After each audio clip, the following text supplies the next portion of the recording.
Ils sont à la tête des deux plus grandes puissances du monde. Les présidents américains et chinois, Joe Biden et Xi Jinping, vont s'entretenir pour la troisième fois tout à l'heure. Un sommet virtuel. Les tensions sont montées d'un cran ces dernières semaines au sujet de Taïwan, que Pékin considère comme une province rebelle qui doit revenir dans son giron.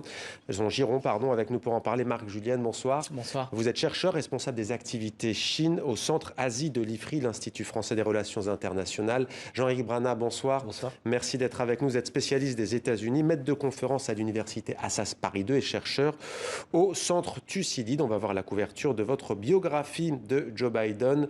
C'est aux éditions Nouveau Monde et vous consacrez aussi un livre à la vice-présidente des États-Unis, Kamala Harris, qui était il y a quelques jours à Paris. Jean-Éric Brana, la question elle est simple ce soir. À quoi peut donc bien servir ce sommet bilatéral alors que depuis des semaines, la tension est à son comble ? Et justement, parce que la tension est à son comble, il faut se parler pour faire retomber la tension. C'est le premier objectif qui a été annoncé par Joe Biden. On va essayer justement de dégonfler un petit peu ce mouvement qui est parti effectivement un petit peu trop rapidement dans les aigus, pour être dire. Mais je vous pose la question parce qu'on dit aussi qu'ils vont chercher à encadrer leur rivalité. C'est pour ça que je me dis qu'est-ce qu'on peut en attendre, si n'est que de dire bon, on n'est pas d'accord, on ne va pas se mettre d'accord, mais... Ça fait un petit moment déjà qu'on essaie d'encadrer les rivalités, comme vous dites. Et pour l'instant, il s'agit de redonner de l'impulsion. On est toujours sur les accords qui avaient été signés sous Donald Trump le 15 janvier 2020. Donc la première phase de l'accord qui devait permettre justement d'arriver sur une relation un peu plus pacifiée. Le monde a quand même subi une vraie crise depuis et a été secoué. Donc il est temps de réfléchir à aller sur une deuxième phase qui sera certainement différente de ce que Donald Trump avait voulu, notamment parce que les barrières douanières devraient être encore un petit peu allégées. Elles le sont déjà. Vous parlez de barrières douanières, alors je précise parce que pour l'instant je n'ai cité que Taïwan, mais c'est le dernier épisode en date des tensions. Mais sous Donald Trump, vous faites bien de le rappeler, c'était plutôt la bataille commerciale entre les deux géants. Mais pas que sous Donald Trump, ça l'est toujours. Les barrières douanières, elles sont toujours là et c'est vrai qu'elles ont été légèrement allégées avec cette première phase, donc en janvier 2020. Joe Biden a poursuivi, il a respecté l'accord qui avait été passé entre les deux pays, puisque c'est pas Donald Trump et Xi Jinping qui ont négocié, c'est les États-Unis et la Chine. C'est-à-dire d'un côté, c'est le comité central de Chine, mais Marc en parlera mieux que moi, de l'autre côté, c'est le Congrès américain, et le Congrès américain n'a pas changé d'opinion avec l'arrivée de Joe Biden, et c'est bien ce Congrès américain qui fait la politique étrangère. Menendez, qui est le patron de la politique étrangère au Sénat, est bien plus puissant dans cette affaire-là que ne peut l'être Joe Biden. Marc Julienne, sauf que, dites-moi si je me trompe, il y a une différence entre la grande bataille commerciale, si violente soit-elle, dans les mots, dans les actes. Taïwan, on a le sentiment que c'est différent, c'est quasiment un casus belli pour la Chine. Pourquoi ? Ah oui, c'est complètement une ligne rouge pour la Chine, parce que la Chine considère Taïwan comme l'une de ses provinces. En dépit du fait que les États-Unis reconnaissent le principe d'une seule Chine, elle a quand même des liens avec Taïwan et est engagée à soutenir Taïwan, notamment pour sa défense, etc. Mais le fait est que oui, Taïwan a été, on peut véritablement parler d'escalade ces derniers mois dans le détroit, avec une coercition militaire, mais aussi économique, politique de la Chine sur Taïwan. Et à chaque fois, les États-Unis qui doivent répondre, qui doivent un peu se mettre au diapason et donc affirmer un peu plus leur soutien à Taïwan. D'ailleurs, on l'a aussi vu du côté européen, un soutien beaucoup plus affirmé ces dernières semaines à l'égard de Taïwan. Et donc, l'escalade a vu son apogée début octobre avec un nombre record d'opérations aériennes chinoises dans le détroit, avec un exercice naval de très grande envergure mené par la Chine, par les États-Unis aux alentours du 2-3 octobre. Et donc ensuite, on a vu ce qu'on peut interpréter aujourd'hui, mais je vais être prudent, comme peut-être une volonté de revenir à la table des négociations, puisque là, l'escalade commençait à monter dans les tours. Et quand on est face à deux puissances, les deux plus grandes puissances militaires mondiales, c'est toujours d'une extrême dangerosité. Eh bien justement, vous me tendez la perche au sujet de la volonté de jouer la carte de l'apaisement. On va écouter Zhao Liqiang, porte-parole du ministère chinois des Affaires étrangères. À l'heure actuelle, les relations sino-américaines se trouvent à un carrefour critique. Cette réunion virtuelle est un événement important dans les relations sino-américaines ainsi que dans les relations internationales. Nous espérons que les États-Unis travailleront dans la même direction que la Chine, qu'ils renforceront le dialogue et la coopération, qu'ils géreront efficacement les différences, qu'ils traiteront de manière appropriée les questions sensibles et qu'ils exploreront les moyens pour la Chine et les États-Unis, en tant que deux grandes puissances de la nouvelle ère, de s'entendre sur la base du respect mutuel et de la coexistence pacifique.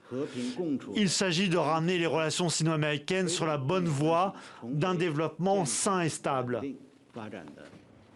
Voilà, des propos constructifs, mais dans les faits, pas plus tard que ce week-end, il y avait quand même des mises en garde. Jean-Éric Brana, prenons cet événement aussi qui a précipité les choses. 15 septembre dernier, il y a 2 mois jour pour jour, on est le 15 novembre.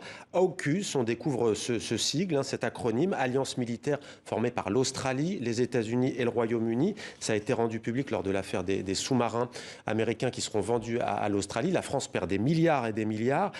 Selon vous, vous parlez de la bataille commerciale, mais parfois on aurait tort de séparer les deux. Bataille commerciale, stratégique, tout cela est un peu lié.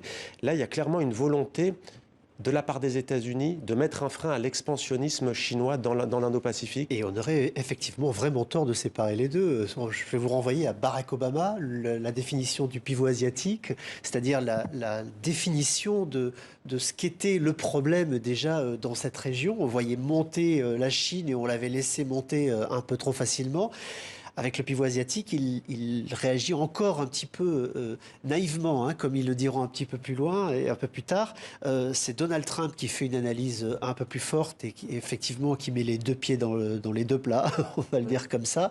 Et Joe Biden, qui avait déclaré en 2017 qu'il ne fallait pas s'inquiéter de la montée de la Chine, va changer, en 2015, pardon, va changer complètement de discours à partir de 2017 et va reconnaître que Donald Trump a raison sur son analyse, pas forcément sur la méthode. C'est pour ça qu'il va y avoir un changement de méthode certainement avec Joe Biden. Mais effectivement, la concurrence est devenue telle avec la Chine qu'il faut réagir. Ce sont des usines qui ont été délocalisées. C'est pour continuer sur le commercial ou l'industriel, mais c'est tout ce qui va avec. C'est le fait que les transferts de technologie ne se font pas. C'est le fait que les brevets, il y a un véritable problème, et puis il y a le militaire, et puis il y a le stratégique, et puis donc la communication va prendre de plus en plus de place dans cette guerre. La guerre Huawei, qui va commencer à partir de 2018, va devenir gigantesque. Elle l'est encore aujourd'hui, et c'est vrai que sur la haute technologie, aujourd'hui, la concurrence est féroce. Il y a beaucoup de dossiers en réalité sur la table. Et en arrière-plan, le militaire, effectivement, vous l'avez un petit peu abordé, Marc aussi, mais le militaire est extrêmement important parce qu'il s'agit de sécurité nationale pour un pays comme pour l'autre d'ailleurs. Le militaire, alors, on ne peut pas dire qu'elle soit forcément pro-chinoise, mais c'est Theresa May, l'ex-première ministre britannique, qui, lorsque cet AUKUS a été annoncé publiquement, a dit il faut que Boris Johnson, le premier ministre britannique, nous dise clairement est-ce qu'il y a un plan, je dis bien est-ce qu'il y a un plan d'une action éventuelle militaire des États-Unis dans la région. Si c'est le cas, on comprend la réaction chinoise. Bah oui, c'est un peu le problème d'AUKUS, c'est que ça a été un effet d'annonce. On a annoncé ce contrat qui n'existe pas encore de sous-marins à propulsion nucléaire, cette alliance militaire entre 3 États, mais en réalité, on n'a aucun détail. On a aussi parlé de coopération sur les nouvelles technologies, donc par exemple sur l'intelligence artificielle, le quantique, mais en réalité, on ne sait pas ce qui se passe. Sauf qu'avec la montée des tensions dans le détroit de Taïwan, on se dit si demain, il y a ne serait-ce qu'un accident, un incident qui met le feu aux poudres et qui déclenche un conflit qui peut d'abord être limité, mais qui peut ensuite s'enflammer, quelle serait la réaction du Royaume-Uni justement avec cette alliance AUKUS? Est-ce qu'elle serait obligée d'intervenir dans la région? Quels sont les intérêts? Est-ce que les forces britanniques sont préparées pour cela? Donc c'est un peu le problème d'AUKUS, c'est que c'est un projet à très long terme. L'Australie percevra ses sous-marins au plus tôt à l'horizon 2040, et en attendant, qu'est-ce qui se passe? Si jamais il y a une crise en mer de Chine méridionale, dans le détroit de Taïwan, que se passe-t-il? Mais selon vous, est-ce que la Chine a des velléités et peut profiter de l'occasion? Ces dernières semaines, on parlait peut-être d'une intervention militaire de la Chine à Taïwan. D'ailleurs, quand la Chine a dit faites des provisions à la population chinoise, on s'est dit est-ce que c'est la pandémie, une nouvelle vague qui vient, ou bien est-ce que c'est une situation militaire compliquée? Eh bien, la position rationnelle, objective, c'est que la Chine n'a pas envie d'envahir Taïwan puisqu'elle n'est pas prête, et tout le monde, à peu près tous les experts s'accordent là-dessus, sur le fait que la Chine n'a pas encore les capacités militaires pour sereinement envahir l'île et puis en plus faire face à la puissance militaire américaine et peut-être américaine et leurs alliés. Donc elle n'a pas les moyens actuellement. N'empêche, donc ça c'est la vision rationnelle, n'empêche que quand on voit la montée des tensions, et encore une fois on n'est jamais à l'abri d'un accident, d'un incident dans la région, et que ferait le Parti communiste, que déciderait-il en cas d'un accident avec un chasseur par exemple taïwanais ou un bateau, un sous-marin américain? Il y a eu un sous-marin américain qui a heurté un haut fond récemment. que se passerait-il? Et je pense qu'il faut être très prudent là-dessus. Je ne suis pas sûr que la Chine ait tous les moyens de désescalader une crise qui pourrait s'enflammer. Jean-Éric Brana, après le retrait d'Afghanistan, les États-Unis changent-ils clairement de braquet en matière de stratégie? Vous aviez parlé du pivot. Absolument, et je l'expliquais sur tous les plateaux au moment de la crise d'Afghanistan. Il ne fallait pas regarder cette guerre en tant que telle. C'était d'abord se retirer d'un terrain d'opération sur lequel les Américains se demandaient pourquoi ils étaient là, très clairement, et se retrouver dans un monde en paix, mais c'est aussi pour pouvoir réorienter sur un autre terrain, comme c'était dit pourquoi l'Indo-Pacifique? Parce que les bateaux, c'est le commerce mondial qui transite beaucoup par là. 60% du commerce mondial, pardon, les 2 tiers du commerce mondial, 60% de la population mondiale. Stratégiquement, les États-Unis dépendent de plus en plus de cette zone. Donc forcément, le militaire a suivi.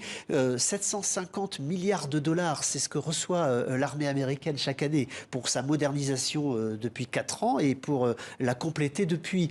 C'est environ, si je ne me trompe pas, 240 milliards pour la Chine.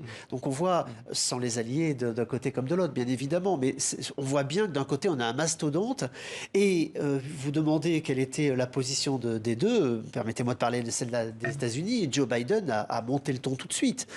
C'est pas quelqu'un qui a peur de la guerre. Il veut la paix. Il l'a montré avec l'Afghanistan. Il dit je ferai la paix à tout prix puisque c'est ce que veulent les Américains. Mais j'ai pas peur de la guerre. C'est lui qui avait poussé en ex-Yougoslavie pour qu'il y ait la guerre. Et il a dit si Taïwan est envahi, eh bien, on ira. Alors justement, on est 30 secondes, je vais être un peu dur, on va jouer comme les enfants qui est le plus fort. On dit que l'armée de terre chinoise est peut-être plus redoutable, mais que la marine américaine... Non, l'armée de terre chinoise, elle est très nombreuse.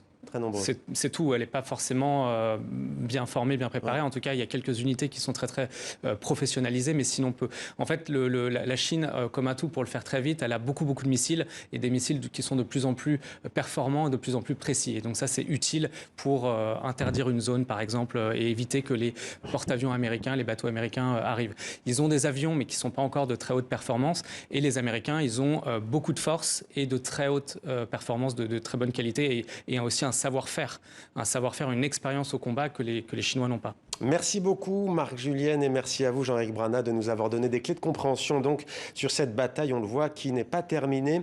Ils vont donc se parler virtuellement tout à l'heure, en tout cas au téléphone on imagine, puisque le président chinois n'est pas sorti de Chine, Xi Jinping, depuis le début de la pandémie.